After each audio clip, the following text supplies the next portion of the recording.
Hello दोस्तों, कैसे हो? आई थिंक सब बढ़िया और पिटपाट हो गया। तो चलो आज सुनते हैं हिंदी कहानी। और बढ़िया लगे तो लाइक शेयर और सब्सक्राइब जरूर कर देना। तो चलो आओ सुन दो कहानी। एक गांव में तीन लड़के रहते थे। राम, श्याम और राजू। तीनों के पिता काफी अमीर थे। तीनों का बचपन बहुत अच्छे तरह से गुजरा था। उनके माता पिता कभी भी उनकी कोई भी मांग को अनदेखा नहीं करते थे। राम के पिता सरपंच थे, श्याम के पिता एक कारोबारी थे और राजू के पिता एक किसान जमींदार थे।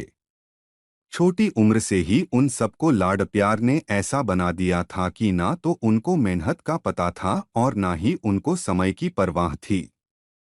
अक्सर वह सारा दिन बस नशे और अन्य भोगविलास में डूबे रहते थे, जिससे उनके गांव वाले भी दुखी थे। रहते थे बस घूमते रहते थे। सरपंच और बड़े लोगों के बच्चे होने के कारण उनकी कोई शिकायत कर पाने की हिम्मत नहीं कर पाता था, जिससे उनका मनोबल और बढ़ गया था। एक दिन उनके गांव में बहुत तेज बारिश हुई, जिससे सब लोगों को नुकसान हुआ, जिसमें इन तीनों के पिता भी थे। लेकिन इतना कुछ होने के बाद भी उनके बेटों का वही हाल था। वो बस घूमते रहते, नशा करते, भोगविलास करते रहते थे। माँ बाप काफी चिंतित रहा करते थे। ये तीनों भले ही कितने गंदे थे, लेकिन इन तीनों के अंदर एक खास बात थी जिसकी पहचान किसी को नहीं थी और उनको खुद को भी पता नहीं था। तीनों पिताओं ने अपना अपना काम अपने अपने बेटों को सौंप दिए, जिससे उनको समय की कदर का पता लग सके। तीनों के पिता ने एक वसीयत बनाई जिसमें ये लिखा था कि एक वर्ष के अंदर इन तीनों को 10 लाख रुपए कमा कर देने होंगे, जो बिना किसी गलत काम करके कमाए गए हो, और तीनों को अलग अलग स्थान पर रहना था। इन तीनों को 5-5 लाख रुपए भी दिए गए ताकि उनको अपना काम स्टार्ट करने में दिक्कत ना हो। पहले तो सब खुश हो गए कि हम आज़ाद हो गए, हमको पैसे मिल गए, और ऐसा सोच करके इन्होंने फिर से काफ़ी समय मौज मस्ती करने में लगा दिया। इस तरह से 6 महीने बीत गए और इनका काफी सारा नुकसान भी हुआ। फिर एक दिन अचानक उनको एहसास हुआ कि अगर हम शर्त हार गए तो हम अपनी अपनी जायदाद खो बैठेंगे। धीरे धीरे उनकी चिंता बढ़ने लगी।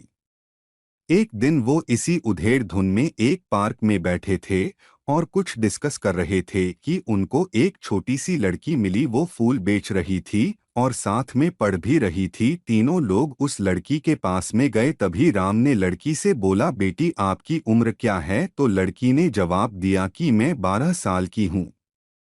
अंकल, इतना सुनते ही राम ने आचार्य से पूछा। तो लड़की ने जवाब दिया कि मैं 12 साल की हूँ।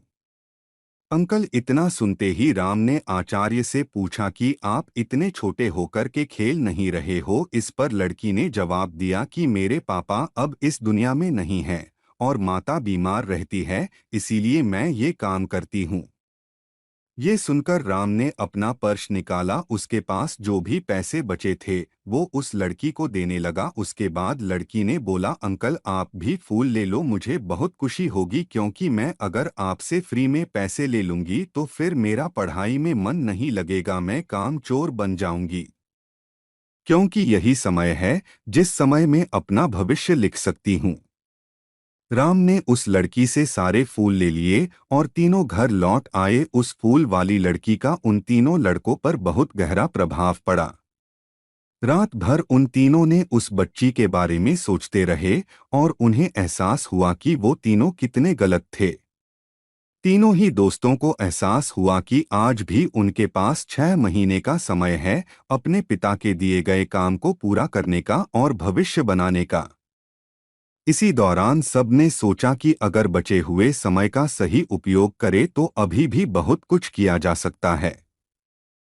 इस तरह बाकी दोस्तों ने भी सोचा और दूसरे समय में आकर काम तलाशने लगे। पर उनके शर्त में एक शर्त ये भी थी कि उनको जो भी काम करना है वो अपनी पहचान बताए बिना करेंगे, जिससे ये साफ था कि उनको काम नहीं मिला। और जब काम नहीं मिला तो उन्होंने सोच लिया तो अब वो अगर कुछ भी करेंगे तो अपने गांव में जाकर ही काम करेंगे। भले ही उनके पिता कुछ भी सोचे, लेकिन फिर भी अपने गांव में जाएंगे और अपने गांव में कुछ नए काम करेंगे। भले ही उनको अपने पिता के वसीयत ना मिले, तीनों लड़के अपने गांव में फिर से आए और अपने अपने पिताओं से जाकर के मिले और उन्होंने अपने अनुभव के बारे में बताया और बोला कि वो आगे से ऐसी गलती नहीं करेंगे और वो उन्हें माफ कर दे। लेकिन पिता तो शर्त पे ही अड़े थे। लड़कों को कोई दया नहीं मिली। तीनों को फिर से दुहक हुआ कि तीनों को अपनी गलती की एहसास होने के बाद भी उनके पिता उनका सपोर्ट नहीं कर रहे हैं और फिर से वो रात भर सोचते रहे कि अब क्या किया जाए। तीनों ने मिलकर एक स्कीम निकाली। राम अपने मित्रों के साथ में मिलकर लोगों की प्रॉब्लम को सुलझाने लगा, जिससे उसको गांव की समस्याओं का ज्ञान हुआ।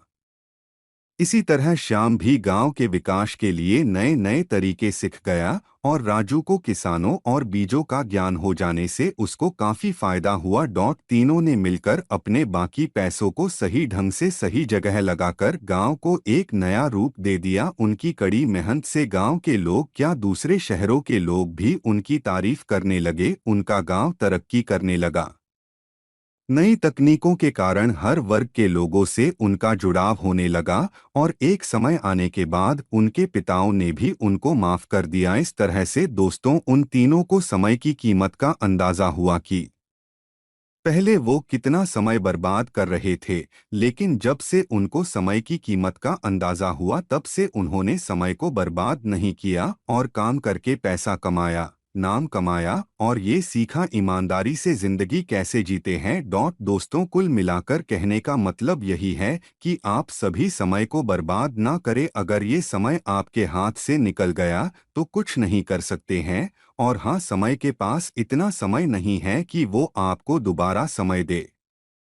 समय बर्बाद करने का हजारों तरीका है, लेकिन आप ऐसा कोई तरीका चुनिए जो आपकी जिंदगी बदल दे, इस समाज की जिंदगी बदल दे, इस देश का भविष्य बदल दे। मुझे उम्मीद है कि ये स्टोरी आपको अच्छी लगी होगी। दोस्तों, हमें इतना सपोर्ट करने के लिए बहुत बहुत धन्यवाद। अपना ख्याल रखिए, जिंदगी में आगे बढ़िए और अपनी कड़ी मेहनत से देश में खुद के नाम के साथ साथ दुनिया में भी देश का नाम कीजिए। जय हिंद, जय भारत। और हैं, एक लाइक तो बनता है मेरे प्यारे दोस्त।